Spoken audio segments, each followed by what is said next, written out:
I knew you were going to have that ready to go. You better believe it, man. You know, ain't no fun without no music. So, yeah, we're going to jab it up a little bit. So I'm trying to show this out. I bet you're probably doing this now that I've officially returned after not being able to be on last week. Yeah, right? So how's everybody doing today? Hope everybody's having a good one.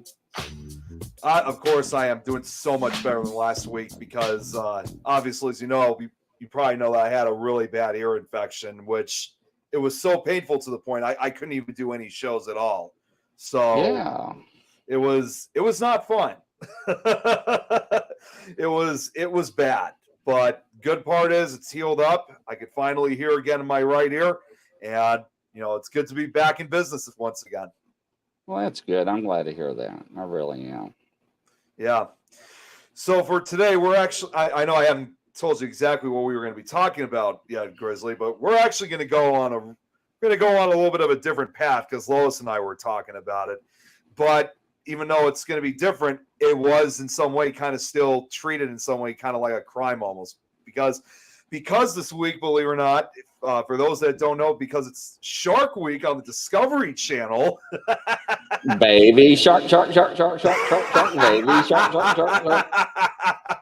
And also with it being Shark reporter. Fest on National Geographic, and with also being at Shark Week on National Geographic, I thought we kind of take the topic to a shark-related topic and actually focus on what is considered one of the most notorious shark attacks that I've ever in the U.S. history, if not world history. It was actually an event that it actually was one of the inspirations that inspired the movie Jaws, and that's the 1960 the Jersey Shore attack, Jersey Shore shark attacks of 1916, where there were 4 attacks literally within a span of days. 3 of them occurred in one day. So my question to you, Grizzlies, you ever heard about this case before? Yes, I have. And people didn't believe it was happening when it was actually taking place. Yeah, and when you think about it too, shark research was around at that point, but in 1916, it was still very much in its infancy. So our view of sharks, and especially attacks that occurred on humans, were certainly differently well viewed than how we are today.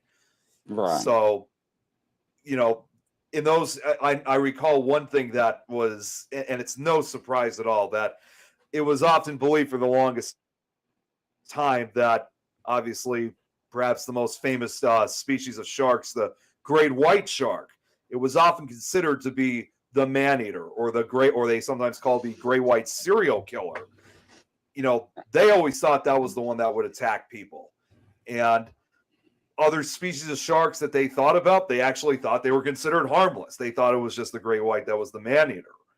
So again, understandably, we didn't have as much knowledge about sharks in those days, but you can only do so much, especially when you're among one of the first scientists to really study about it.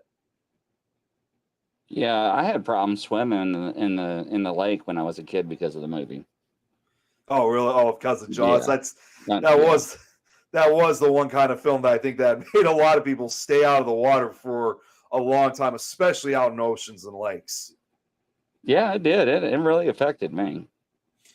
Well, what's interesting about Jaws, if you actually kind of look at it very carefully, it is kind of in some way kind of like a modern version of what really happened over 100 years ago, because very similar situations.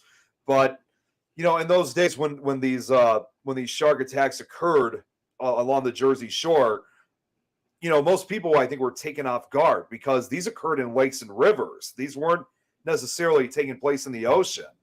So what we now know today is that there is one species of shark that could actually, survive in fresh water, and that's undoubtedly the bull shark.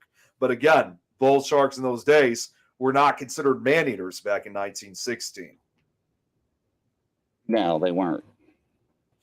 So just real quick, just to give some shout-outs to everybody here on the chat. What's up, Nigel? Good to see you. Hello, Robert. Welcome.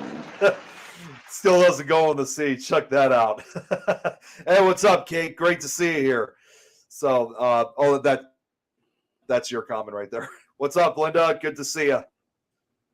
So I actually found out here. Hold on. I forgot to get the link. What I do almost something similar to what Lois does when she reads some of the information about, when she reads the information about certain cases, and I actually got the link right here. So to kind of put it in a better view of what these attacks were, the Jersey Shore shark attacks of 1916 were a series of shark attacks along the coast of New Jersey between July 1st and 12th of 1916, in which 4 people were killed and 1 critically injured. So actually it was 5, my mistake. The incidents occurred during a deadly summer heat wave and polio epidemic in the United States that drove thousands of people to the seaside resorts of the Jersey Shore. Since that year, scholars have debated which species of sharks was responsible and the number of animals involved, with a gray white shark and bull shark most frequently cited. So you can really see how they really were kind of aiming, really who was truly the prime suspects of these attacks. Yeah, hey, a shark's a shark in my book. I'm not going to sit there and be like, hey, what kind of shark are you before you bite me? I'm not going to ask that question. I'm sorry. Yeah, Eric. I'm sorry. Go ahead. No, go ahead. I was just answering a question that Eric just asked. Yes, the bull sharks. Those are the ones that can swim in fresh water. They're the only species that can survive in both fresh and salt water. So now I am not going to tell a shark that it cannot swim in fresh water, ladies and gentlemen. Because my luck, I would have that retard one that didn't know the difference and try to come up river. So yes. Yeah. I'm just saying, they're known to inhabit a lot of like big lakes and rivers. We even got them, believe it or not, up in the Mississippi River. They have them there too. Mississippi River, up in New York, and the Erie Canal. Was the Erie Canal? I think what canal did they have it? Somebody fact check me on that one. There's one of the canals up New York, or was it Pennsylvania? Yeah, it was probably somewhere between the New York or Pennsylvania border. Yeah. So, and then of course undoubtedly Florida. They have like a lot of their lakes and marshes they even have these sharks even on golf courses on the small like ponds they got. Like when you go to golf courses, they got those little ponds there. They've even got sharks in those ponds. Yes. You know what I would do for fun? I would get me one of those airlet or one of those snorkels that didn't have a snorkel and those breathless one, and put a shark fin on my back and go swimming. I've seen pictures and videos of like when they grab the fins of them and they're just on for the ride. Then that they're just going wherever the shark goes. My luck, I had some redneck on the beach with a gun or something. So yeah. I'm sharing the show outs what I'm doing right now, so sure, that's totally fine. I just hit about 27 Facebook groups, so beware. So yeah. So some of the other stuff here about this is that personal and national reaction to the fatalities involved a wave of panic that led to shark hunts aimed at eradicating the population of man-eating sharks and protecting the economies of New Jersey's seaside communities. Resort towns enclosed their beaches with steel nets to protect swimmers. and it's just like what I said before. Scientific knowledge about sharks before 1916 was based on conjecture and speculation. The attacks forced them to reassess common beliefs about the abilities of sharks and the nature of attacks. Well, ladies and gentlemen, women, hold up, women. Let's talk about this. If you're going to go swimming in the ocean, do not wear your flashy jewelry, your earrings, your necklaces, your watches, your ankle bracelets, your toe rings, because, that looks like fish. Right. I'm a fisherman. There's lures that I use that flash in the water that gets bass's attention. And when something flashy gets the fish's attention, they don't know what that is. Why do you think sharks go after people on surfboards? That resembles a walrus or I don't want to sound walrus, seal. I should say a seal. I'm not trying to say people are fat and ugly or anything like that, or you know what I'm saying? I don't want people get mad and start throwing fruit at me, but I'm just saying, you know, they're animals. Now, you see what I got on my shirt? Okay. Now, what I'm saying is that there's no reason why the economy that we spent all this money, well, we can't put ropes out there and nets to keep these creatures out. Now, we have proven scientifically that there are things that we can put in the water that flows electricity, electric current, that does not harm us at all, that keeps sharks away. They tested this theory 10 years ago. Mm-hmm. Then there's way to keep these creatures out. They've also tested orcas. The sounds they make against sharks, and they're like, we're out of here. Right, yeah, because orcas prey after sharks. Yeah, that is correct. So there are, you know, different ways that we can defend ourselves against sharks. You know, and don't get me wrong, my heart and soul goes out to anybody that gets attacked, or family member, or to their family that gets, you know, a fatality, or anybody's injured. It's horrible. You know, Robert, don't get me laughing. Oh, jeez, Free Willy. Yeah, but what I'm saying is that there's certain things that, you know, we could do to help prevent these things. And I don't know what the shark. Alexa, how many people get bitten by sharks or attacked by sharks a year? According to an Alexa Answers contributor, with 2,785 confirmed unprovoked shark attacks, I can barely hear it from my side. In 2018, an average of about 46 people are attacked by sharks annually, with approximately 15% of those being. All right, 2,785 worldwide, about 46 in the United States a year. Wow. Well, it's good that you said that, because I couldn't hear it from my side, unfortunately. Yeah, that's why I tried to turn my mic up, but my little fan's going. So, but what I'm saying is, you know, it sounds like we have a lot, we don't. But when it does happen, it does make the news, because it's a horrible and it's terrible. And when Shark Week comes along, it's all about sharks and everybody's interested. And then we have, what is it, China, and please forgive me, ladies and gentlemen, if I'm wrong, or Japan, that goes out and kills all these whales. Yes. And we have these people out there trying to defend these whales. Yeah, for shark fin soup. And then we have the ones that go out there and just kills these sharks for no reason, just for the fins. So, you know, and we are seeing a decrease in the population of sharks. But we're also seeing the fish population decreasing. And it was interesting because 115 or 120 miles, Eric, Robert, Linda, whoever's out there listening, you can fact check me on this. 115, 120 miles off the coast of New York, we were dumping barrels of radioactive material off the coast of New York. Radioactive waste, from nuclear waste, from the whatever, from the atomic bombs and so forth, just dumping them off the ships. And that affected a lot of the population, the fish too, which I didn't realize that was happening until about 3 to 5 years ago. I saw news media coverage on that. And then on top of that, do people realize how much garbage we take out to the ocean and dump? It's insane. I mean, I think it's really been increasing over the last couple of years. It's affecting the entire ecosystem. It really is. It really is. And it's really sad. And so, you know, my glasses, yes, they're made out of plastic. My lenses are made out of plastic. A lot of things in my studio is made out of plastic, you know, our cell phones. So I think we really need to look at more reusable, renewable plastic in my headphones, recycle a lot more.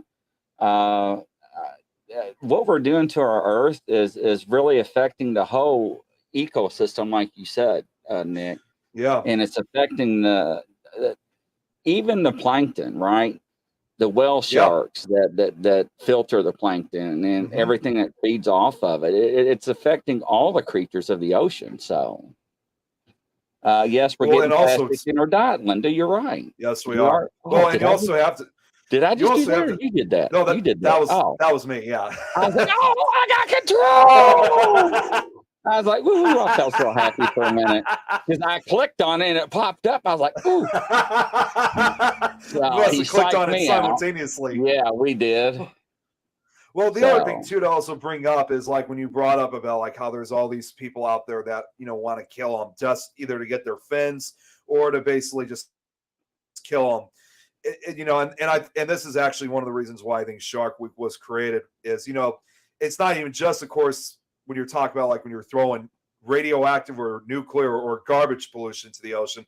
By killing sharks, that's also causing damage because killing sharks supposedly to make beaches safer is nothing more than a fallacy because all you're simply doing is just removing something from the ocean's environment that is desperately needed to keep the ocean healthy because without them it would have disastrous results, and that too would destroy the entire ecosystem. So in some way, shape, or form, once the sharks are gone, it won't be long before other things follow. I mean, you put it this way, it's very similar. What they do is very similar is like when we hunt for deer.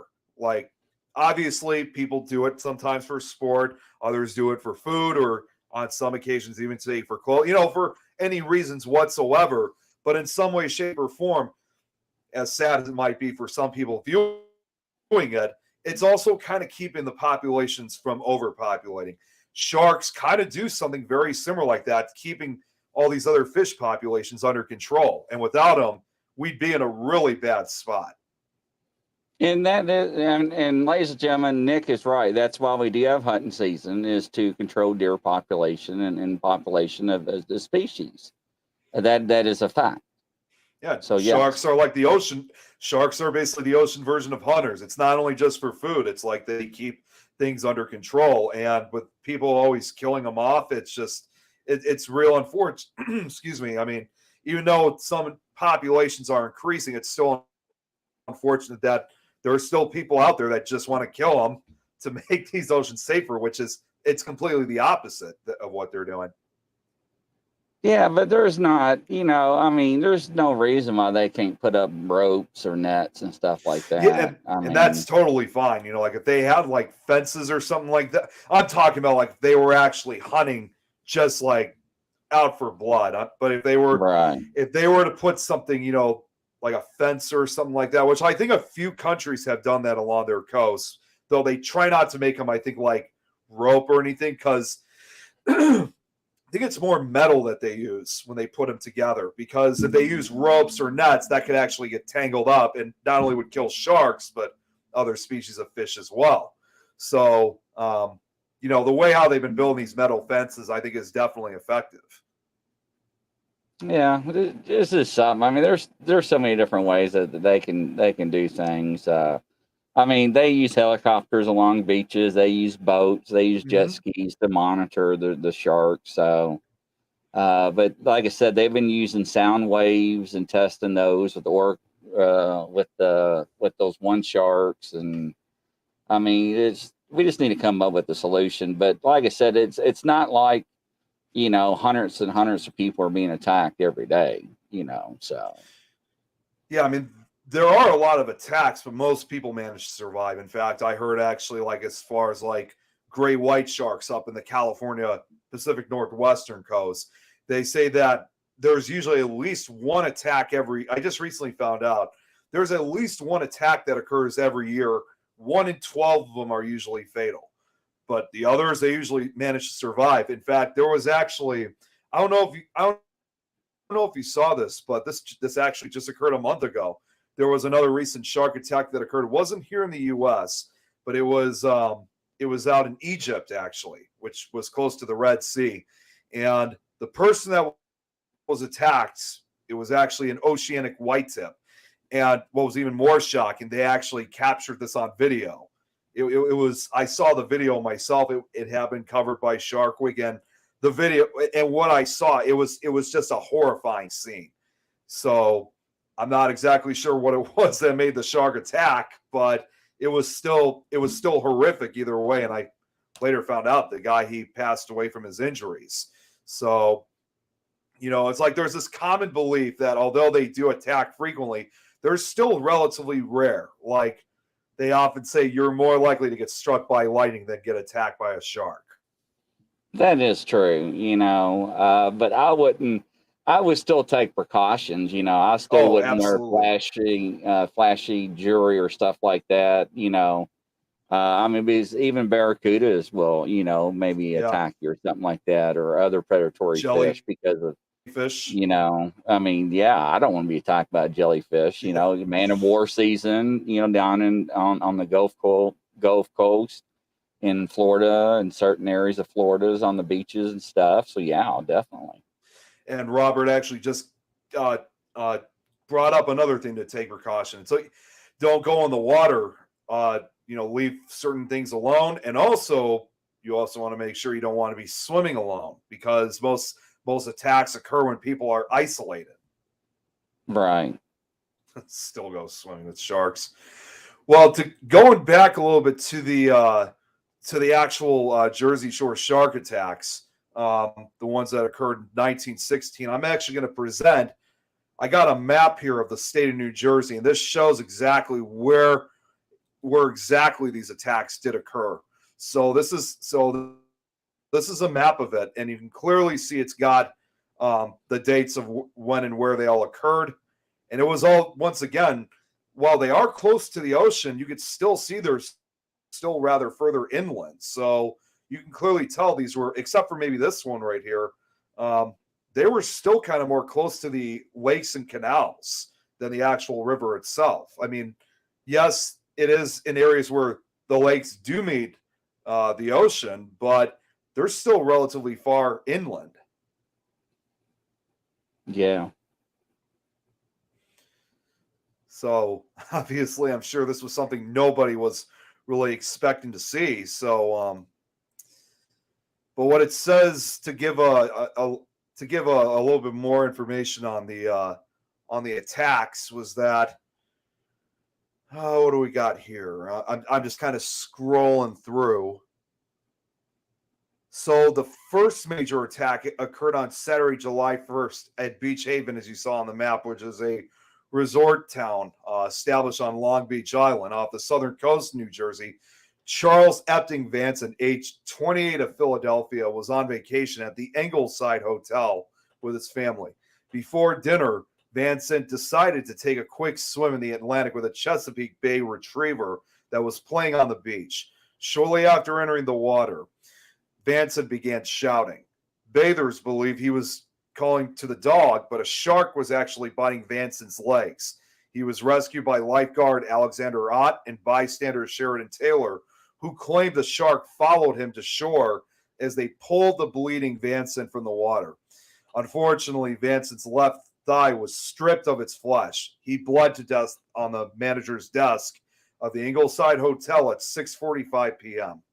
So, I mean, imagine like the medical techniques too to try to treat such attacks like that. Again, they were still relatively primitive of treating such, destructive wounds like that. Right. I was told too that you're not supposed to go swimming in the ocean at night as well. Oh yeah, that's when they're most active, and not only just at night, but dusk at dawn as well. So, it's considered sharks' favorite hunting hours. See, now Robert here says, we don't have shark problems here. Waters are too cold. Only the brave venture out in cold weather. See, my luck, once again, I'll get that one at third. And, because there has been cases to where sharks have been noticed in cold waters and they don't understand why they're there. And I don't know what country it was. But they couldn't believe there were sharks were there. Somebody needs to fact check me on that, because I didn't know we were going to do really sharks, really, or I would have some cases to go by. But they couldn't believe there were sharks there because of the water temperature, and it was very strange. And that was, I think, 10 or 15 years ago. So if somebody can Google that and find that out. I thought I heard something like that from the Discovery Channel Shark Week about certain sharks that because they're usually warm-blooded animals Right. and they usually like sticking more to the warmer climates. So, it's not necessarily that it has a huge effect on them, but of course, if they stay too long, it could cause. I don't know if it could really cause like huge consequences for their health, but they often like to stick by a lot of the warmer waters. But it has been known, however, that there are at least a few species of sharks that can actually tolerate such cold temperatures, such as the Greenland shark. Yeah, not only that, ladies and gentlemen, I mean, if you're not into the cryptids, cryptozoology and stuff, I mean, if you've not seen the stuff that washed up on beaches in the past 2 or 3 years, and the local county government and municipalities that just get a backhoe and just bury them on the beaches, it's like, what the hell is that? And they don't want to dissect it and take it back. I mean, there's things out in the ocean that we don't even know they exist. So we don't know what these things are. I'll call them monsters, but that's just me. But I don't know. Well, there are times, and I'm sure some people know this, even sometimes sharks do fit into the cryptid subject, depending on what you're talking about. And obviously, the one that is obviously the top of that list would be the megalodon, which was said to be the largest shark that ever lived, which was, I think it was reported to be like 60 feet long. 60 to 110 feet, yes. Yeah, it was a monster, and it's crazy to think that even though a lot of people say it's now extinct because it lived 3 million years ago, a lot of people thought it was 2 million, but I recently discovered, as well as several others, it was 3 million. So even though it's been extinct for 3 million years, there's still people out there who do believe that the Meg is still alive today. We just haven't seen it, especially with a lot of the fossilized teeth that have been discovered throughout different oceans. But the one thing that's been catching a lot of eyes is that the sharks that they've been finding that's been bitten in half, and only find the heads of sharks that's been bitten, and the rest of the body's gone. So they're trying to figure out what's been doing that to the sharks. So I don't know what's been going on with that. They've had a couple theories, but they still just can't really decide. Of course, obviously, like you just mentioned about the orcas, although orcas usually only go after one part of sharks, and that's it's always the same injury. They go after their livers because it has a lot of energy in them, and it supplies them with that energy. So wouldn't really necessarily say fully if it's orcas that could be just cutting the heads off. But of course, they also say it could even be other sharks out there, acting either cannibalistic or territorial. But they just haven't really had the evidence to really decide if that's exactly confirm what's doing this type of damage to certain sharks that they find. Yeah. No, that's true. I don't want to find out what it is. That's for sure. If it was involving megalodon, I'm sure if it was still alive today, I think that'd be the one type of creature that would really keep a lot of people out of the ocean, because it's like, I'm not dealing with something that's a 60-foot shark that's thriving in the ocean, and it probably weighs like it's got to be like 30,000 pounds, if not even more than that, capable of like having like a huge mouth full of teeth that could probably fit 3 sharks in one mouth. I mean, there'd be no competition between a person and a megalodon at that point.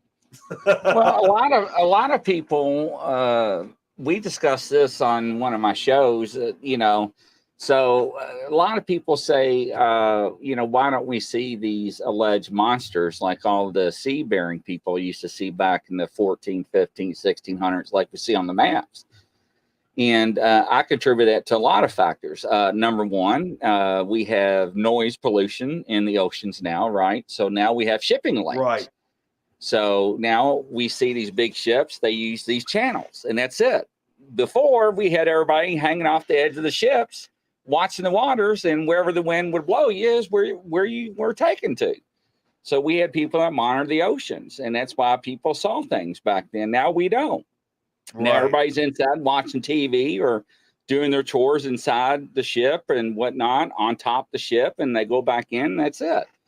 So a lot of things have changed. So, and if you never put that to theory, if you're ever at, you know, a lake or a river or whatnot with boats around, if you don't see a boat go underwater, you can hear a boat coming before you see a boat, because you can hear the prop in the water going, or the motor. So it's just a theory to throw out there. Well, it's funny you brought that up, because and it does make a lot of sense how, you know, most people are at home and they're not really out as much. It kind of adds to the theory of, because when you look at something like Megalodon, you know, even though it's actually even featured on the cryptid Wiki page, and there, you know, although that there's people out there who say that they've seen it or they've reported it, you know, a lot of them do turn out to be, you know, hoaxes.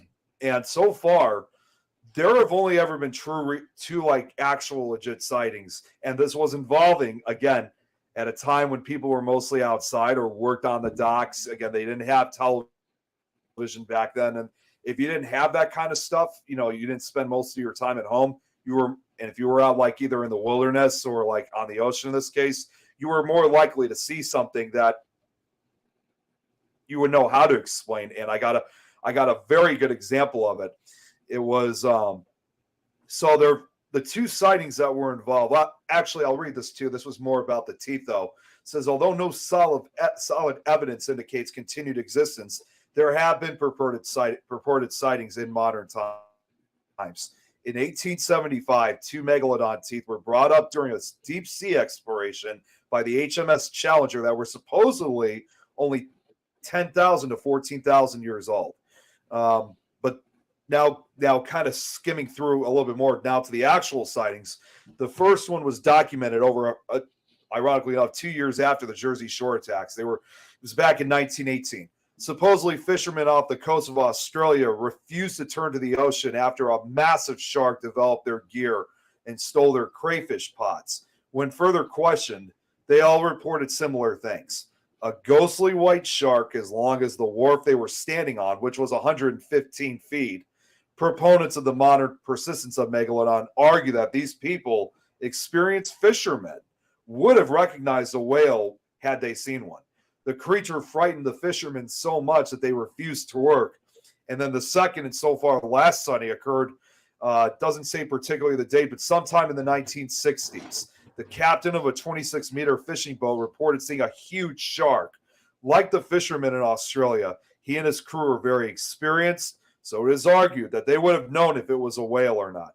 The crew refused to say what they say to reporters. However, and for some reason it doesn't have it, but the captain did give his account a few years later. So those are the only two legit sightings that were reported of supposedly Megalodon. Well, look at this, Nick. I mean, take a look about the giant squid. Right, Kraken. You know, they still believe that, of course, that there's probably much giant, you know, squids out there. But of course, you know, we did recently discover, you know, the giant squid, you know, before it was always a source of myth of legend. So, that is correct. If people basically, if it's like this for all these cryptids, it's not just for the ocean dwelling ones, it's for all of them. But if there's so many people out there who believe this stuff was originally just myths and legends, and some people still refuse to believe, you know, that this stuff exists, well, how do we explain all these sightings and attacks? Well, they always blame the sailors. Oh, they were all just drunken sailors and all that ale and rum, and you know, and that's why they saw mermaids. No, it's not. You know, I don't care how drunk you are. You know, there's a difference between a walrus and a sea lion and a mermaid. I'm sorry, there's a difference, no matter how drunk you are. You know, and that's why people saw things once again, because when you're bored, you watch the water, ladies and gentlemen. You didn't go down below because it was hot. Right. You stayed on the deck with the air, and you know, the sails provided you shade, and you watched the water. And yeah, a lot of people got seasick, you know, and they hung over the bow and the stern and whatever they did, you know, and yeah, they saw things, and that's why they put them on the maps. Right. So, yes. What's up, Annette? Good to see you. I just want to go through the comments quickly because I know it's been kind of going a number of times. Oh, I already covered that one. So, okay, so Robert makes a good point. It's the fear of the world. We can't see anything could be there. And he's absolutely right because, like, obviously, this goes back to, we've only really have ever seen what, like 10% of the ocean population. Like, who knows what else is lurking under, the ocean's depths. Yeah. Let's see, okay, that's what I can do about a yacht. Okay, so here's a question. Okay, Robert has why the animals were so big millions of years ago. Because he's right, or Yeah. Eric was right, because the air was a lot cleaner. And it's why in the biblical reference, people lived 200 to 300 years at a time. Yeah, Robert was asking, was it the climate? See, it was a combination of different things. It was, the air was cleaner, oxygen levels were different. I mean, for some of the animals that were huge, and not just animals, but also even insects that were like nothing like they are where they are today. Dragonfly, they were actually 6 feet across and wings. Oh, yeah, that was during the Permian period. I think those were the world's largest insects, and those things, the chances for them to survive, especially in today's atmosphere, would be very slim because, again, oxygen levels plummeted, and that's what led to a lot of these giant insects and other animals' demise because it was to a point where they can no longer survive, and that's why a lot of them went extinct. So that's, again, why we don't ever see these giant animals or insects anymore because there's no way they'd be capable of surviving in the oxygen we have now. Sharks that size would take a lot of feeding, and that's just what. Well, yeah, for a megalodon, I mean, its primary food source was believed to have been whales that it would usually feed, and sometimes even other sharks. So, craziest thing is, as huge as it was not because of the length of it and how heavy it was. It wasn't able to swim very fast, however, because it would take a lot for prey to get away, if it was caught off guard. Was a German sub in World War II. They said they seen a sea serpent. I don't remember hearing anything about that. Do you know anything about that? Or no, I don't. See, yeah, Robert, if you can give me a little bit more description on that, because I'm not, I haven't heard of anything like that before. I mean, I know there were a number of shark attacks that occurred during World War II, but never heard anything involving a sea serpent.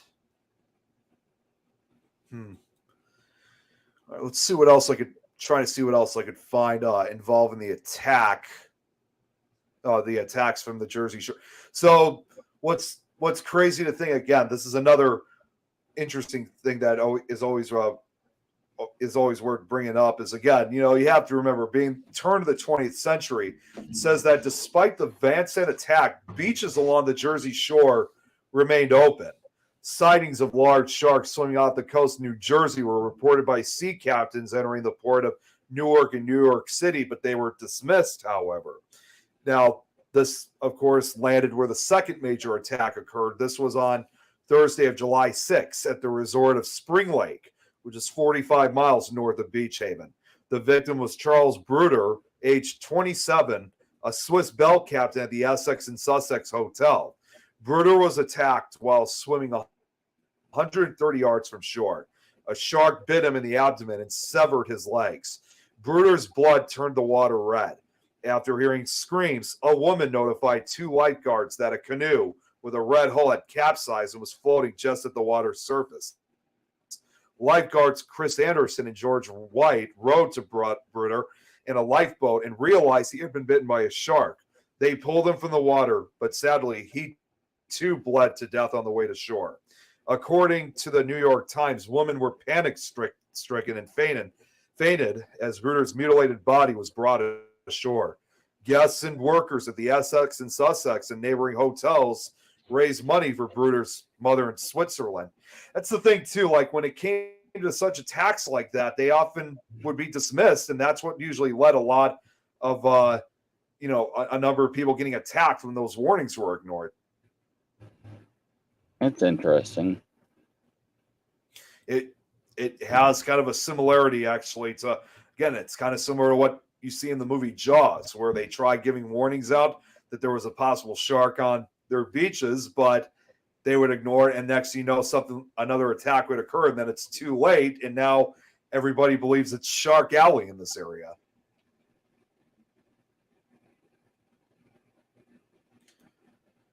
See, Robert said it sank the sub. It's on YouTube. He must be still talking about that sea serpent that occurred during World War II. So wait, Robert, was this actually filmed or?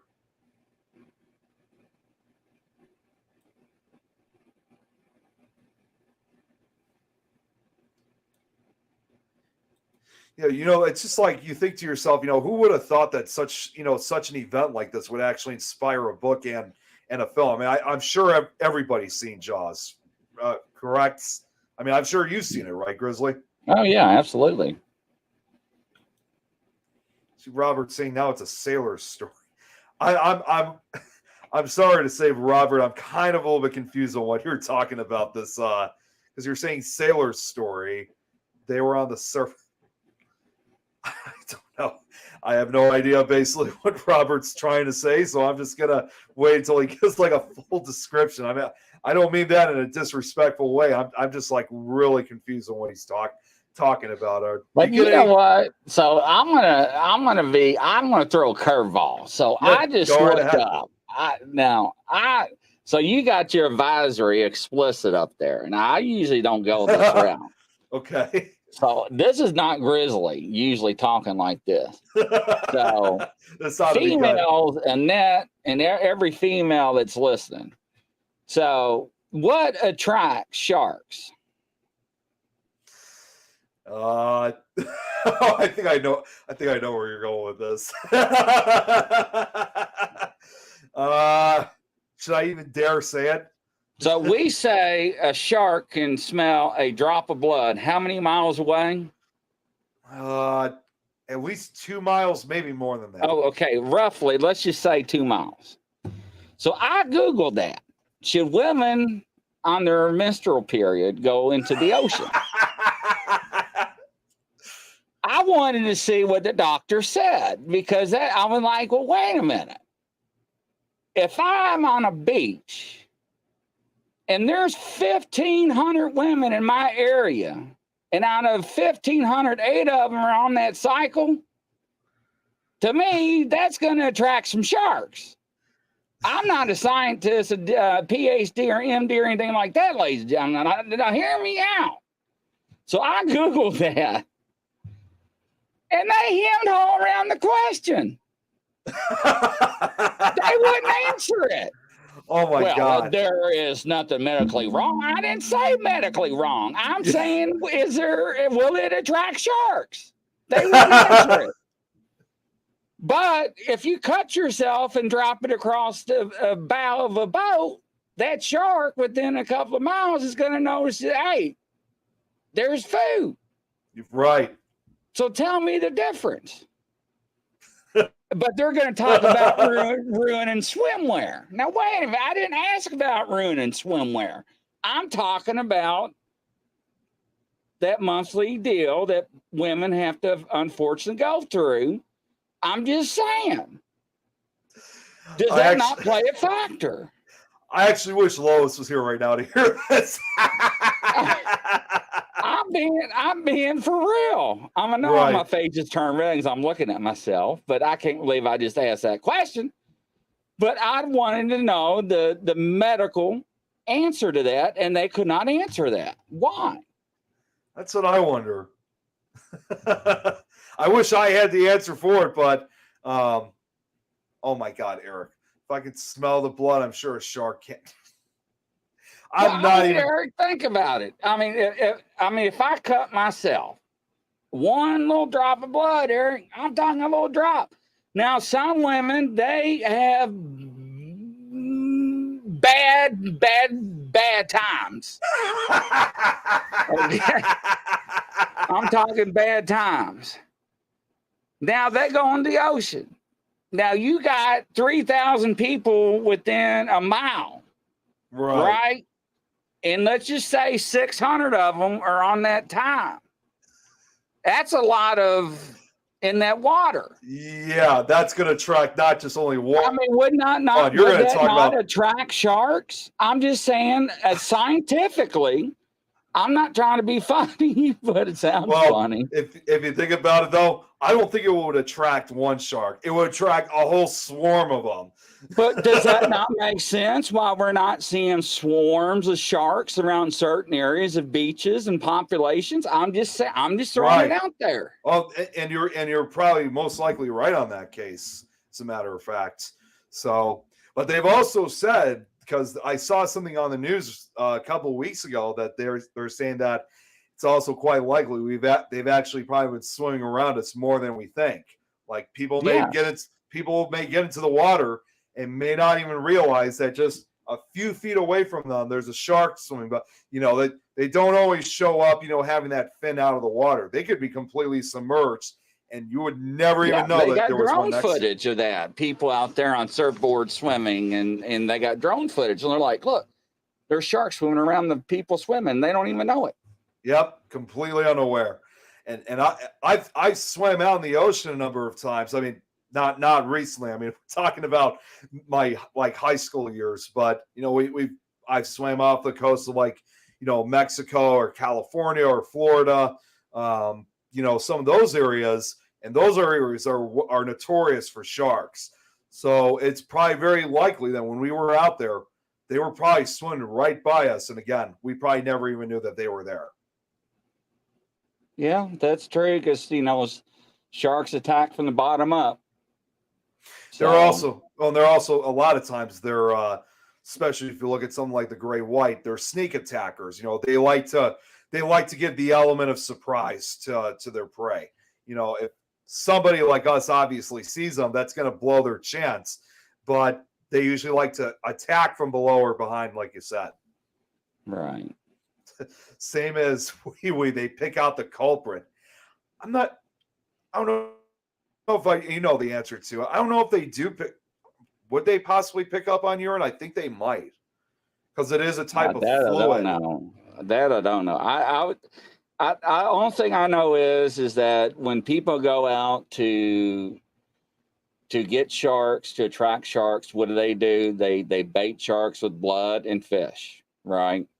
So, and that for some reason, I Googled that before I even announced it, and it was weird because each article the medical doctors would not answer that. They were like, it's medically safe to go in the ocean. I didn't ask that. I asked, would a shark attract sharks? And they avoided the question. It would talk about it's medically safe. It would just ruin your bathing suits.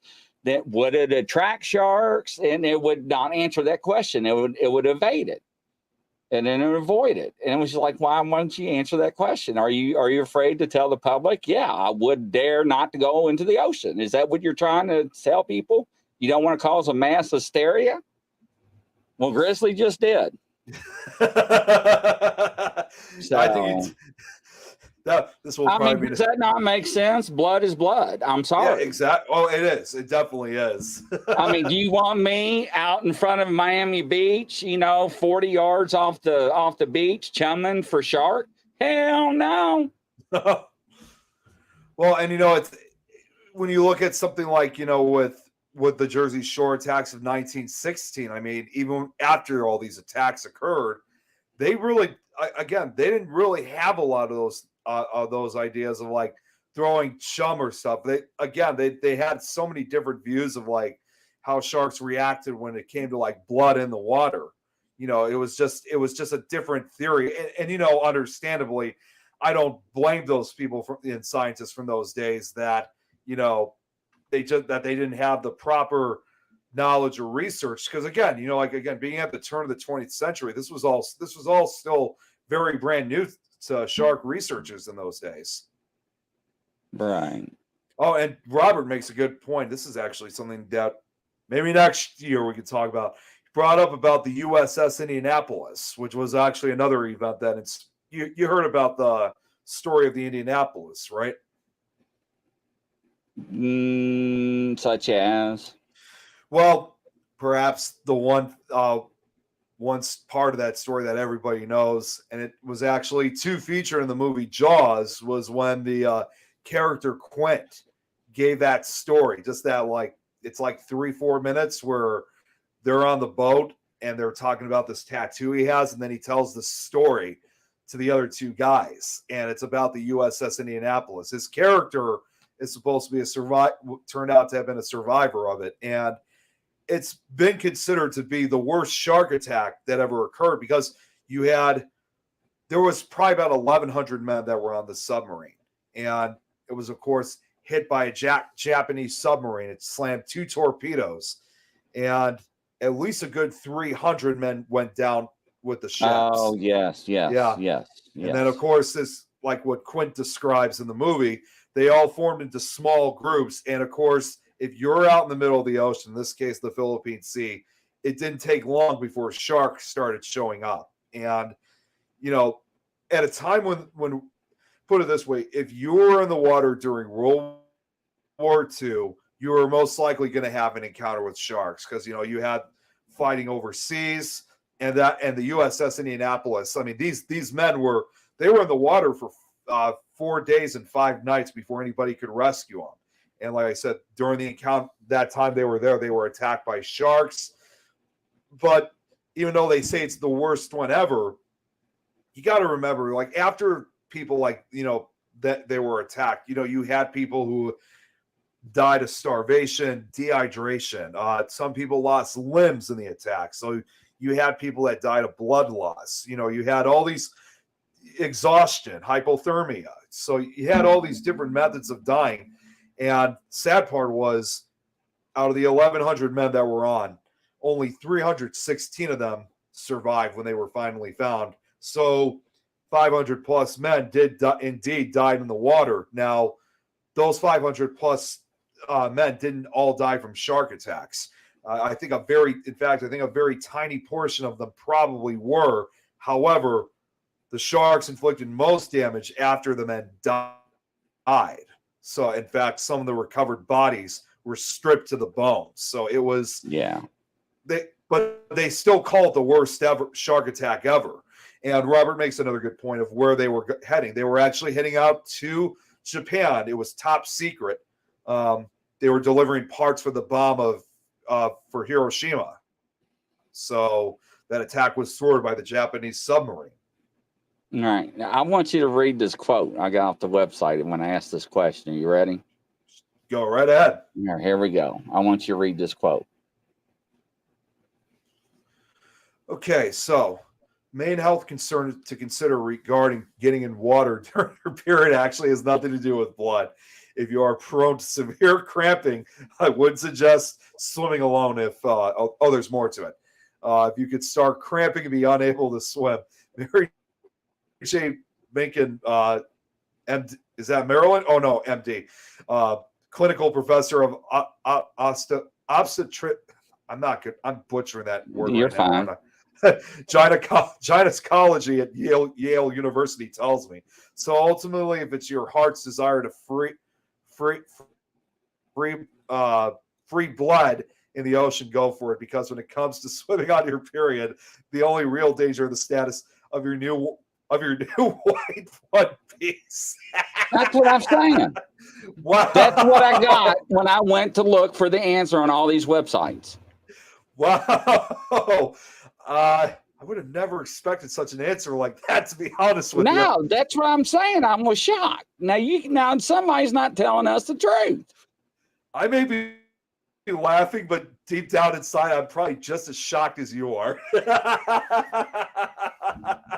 I mean, you are telling me that that's not going to have an effect. I don't think I think they're lying.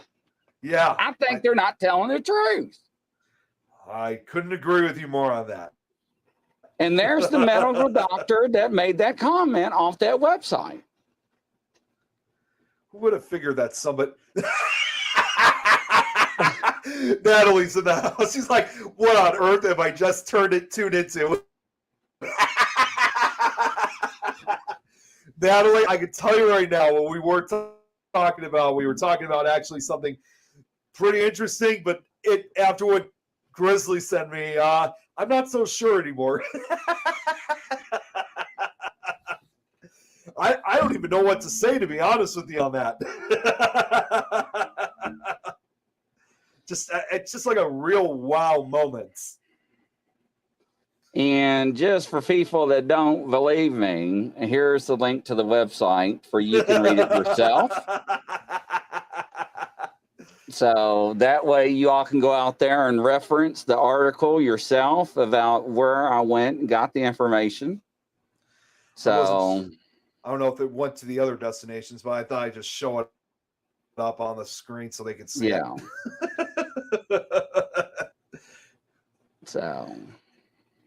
So what Robert here says, all these filmmakers going in a cage to film these things, I don't think it would be me.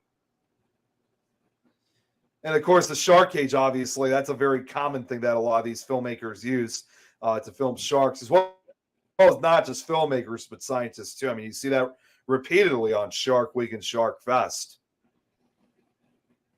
Yeah. Of course, again, looking at something like the Jersey Shore attacks of 1916, they didn't have the cages back then. That wasn't until the 60s that occurred. But since we only got a few minutes left before we do have to get off, because we did start a few minutes late. I just wanted to read. I just got a small portion left of what happened with the other attacks, because I read the first two. So the last part of it says the next three attacks took place in Matawan Creek near the town of Keyport. This was on Wednesday of July 12th. Located 30 miles north of Spring Lake and inland of Raritan Bay, Matawan resembled a Midwestern town rather than an Atlantic Beach resort. Matawan's location made it an unlikely site for interactions between sharks and humans. When Thomas Cottrell, a sea captain and Matawan resident, spotted an 8-foot-long shark in the creek, once again, the town dismissed him. Around 2 p.m., a group of local boys, including young Lester Stillwell, age 11 this time, were playing in the creek together. One of the boys had brought along his pet dog, which was swimming with them as well. In an area called Wyckoff Dock, they saw what appeared to be an old black weather-beaten board or a weathered log. A dorsal fin appeared in the water, and the boys realized it was a shark. Before Stillwell could climb from the creek, the shark pulled him underwater. The boys ran to town for help, and several men, including local businessmen, Watson Stanley Fisher, aged 24, came to investigate. Fisher and others dived into the creek to find Stillwell, believing him to have suffered a seizure. After locating the boy's body and attempting to return to shore, get this, Fisher was also bitten by the shark in front of the townspeople, losing Stillwell in the process. His right thigh was severely injured, and he bled to death at Monmouth Memorial Hospital in Long Branch at 5:30 p.m. Stillwell's body was recovered 100 feet upstream from the Wyckoff Dock on July 14th. And now the fifth and final victim, Joseph Dunn, age 14, of New York City, was attacked a half mile from the Wyckoff Dock, nearly 30 minutes after the fatal attacks on Stillwell and Fisher. The shark bit his left leg, stripping it of flesh. But fortunately, Dunn was rescued by his brother and friend after a vicious tug-of-war battle with the shark. Dunn told the press that he felt his leg going down the shark's throat. I believe it would have swallowed me. Dunn was taken to St. Peter's University Hospital in New Brunswick. He recovered from the bite and was released on September 15th. He was the only person out of the 5 attacks that managed to survive. All the others were killed. So, wow. And well, you got to remember, back then they didn't have Facebook and all that other stuff and social media. So when somebody said shark that far inlet, they're like, what? I mean, it was hard to believe. And they did set up, like manhunts, after, these 5 attacks, because they didn't want to deal. I mean, it was like they were hunting for a serial killer. And what they ended up finding, and I have a photo of it. This is something that I thought was important to show, of what they believe was their prime suspect, which was at least an 8 to 10 foot gray white shark that they found, and they believe that when they caught it and when they killed it and later dissected it, they said that there were human remains. But again, you have to remember when you're talking about an area where it's fresh water, which is something that gray white sharks would have not been able to survive in. So there's really been a lot, even over 100 years later, there's really been a lot of theories about, like I said before, what type of shark could have been the one that really was responsible. But I think now that we've learned so much over the years, like I said, we now discovered it was most likely the bull shark because, again, it could survive in fresh water, which is among the reasons why they actually say it's considered the most dangerous species of shark, probably more dangerous than the gray white, because I heard this once from a show. It's the shark that can seem to go anywhere. It's something that it can do. It has this ability that, no other shark really has that type of ability to swim in. So yeah. Because I think isn't it? What's the most aggressive shark? Is it the great white or the bull shark? See, I guess it depends on who you I don't know talk my to. sharks. Yeah. See, I guess it's really it depends on who you talk to. But for my answer, I often consider the bull shark because, again, it can go anywhere. I know some people will also pinpoint the gray white because, yes, it is it's responsible for the most attacks. Who knows how many attacks? Like if you go right down to the first one, but there's also two other species that they like to point out to be the most aggressive, and that is the tiger shark, which is said to be the shark that could eat anything. They call them the garbage cans of the ocean. And also you got the oceanic white tip, which they are said to be very aggressive. They call them the shipwreck sharks because they're known to be associated with, boats that sink, planes that crash into the ocean. In fact, oceanic white tip was one of the sharks that was involved in the USS Indianapolis. So it really, again, even the shows like on Shark Week and Shark Fest will have different sayings in it. You'll have some say that gray white is the most aggressive. Others will say it's the bull shark that is. There's real no single answer of which is the worst. But for me, I think it's the bull shark. Yeah, any sharks, it scares me. So yeah, above all anything, it's still quite a scary sight to encounter them because you don't know really exactly what's going to happen. So, but for such an event like the Jersey Shore shark attacks, like I said, this was the event that inspired the movie Jaws. Well, first inspired the book Jaws, and then eventually the movie. But when you look at the movie Jaws itself, I think a lot of people know this story, that when it was first released back in 1975, it generated not only curiosity and interest, but it also caused a lot of controversy. And it's like what you said earlier. There were a lot of people out there who believed that great white sharks were man-eaters, and people went out and killed them, sometimes just for trophies. And I think that's what inspired this whole, project and this, I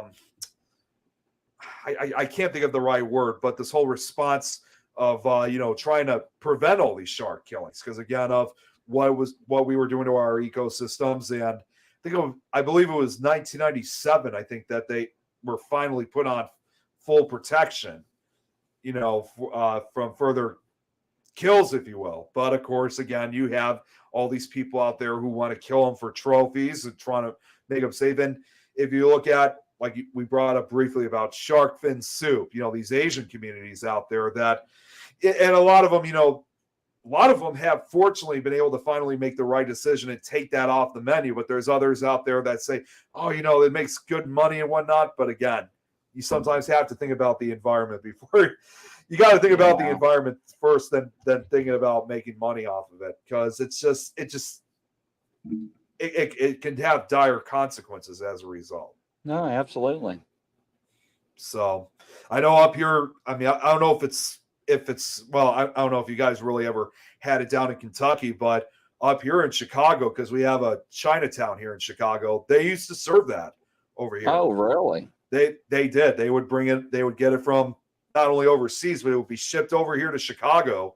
And I think it was around 2011. I think it might have been from not trying to be political, but back when we had Obama as president, because he too is a resident of Chicago. He actually did manage to get shark fin soup banned over here, so we don't serve it anymore. It was Oh, wow. it was quite a relief. And I'm someone who usually likes to try, new foods, but if it was shark fin, so I'm like, I am not eating that. No way. Wow. You wouldn't even pay Yeah. me to try it because I'm against it. So, but I know throughout a good portion of the United States, as well as I think other countries, have managed to finally ban it. So we just don't see it as much anymore, and that's a good thing. Yeah, that's good. So, Really but is.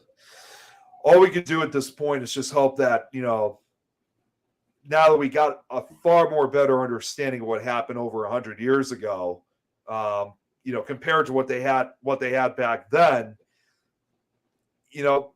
we will continue seeing attacks like this occur. But like you said, hopefully we got a lot of better ways to prevent, these attacks, but hopefully we can come up with even more stuff to make the shark attacks go lower. But again, it's always hard, even with what we got, because they're so unpredictable. You just don't know when it's going to happen. No, you don't. You don't. With any animal, you don't. So, absolutely. Yeah. Well, at the end of the day, you always have to remember. I mean, like Robert just brought something up, saying that it's like we are the bait, like we're at the top of the food chain, like what we were talking about earlier. It's usually most of these attacks are the result of mistaken identity. Most people may not want to believe it, but we've discovered that we don't really taste that great. We're bony. They like actual fish itself, and they want to attack the stuff that they're familiar with as far as taste goes or whatever. And it's just, in the end, it's not, at least in my opinion, they're not man-eaters. It's just an animalistic instinct, and that's like that for any type of animal that you come across. So Right. it's just Right. it's just part of nature as a result. Yeah, I agree with that. Yeah. But really don't have much else to say. I know I did most of the talking today, but That's all right. You did good. but it's at the same time, though, it's always a very interesting thing to talk about. But I really don't have much else to bring up, so I don't know if you had anything else No. you want to bring up yourself. No, I'm good. We did good about that. Awesome. All right. Well, yeah, I think we're gonna end it because Grizzly, I know you got your show in about 20 minutes, if I'm correct. The Yeah. other show. Yeah. Okay. Sure do.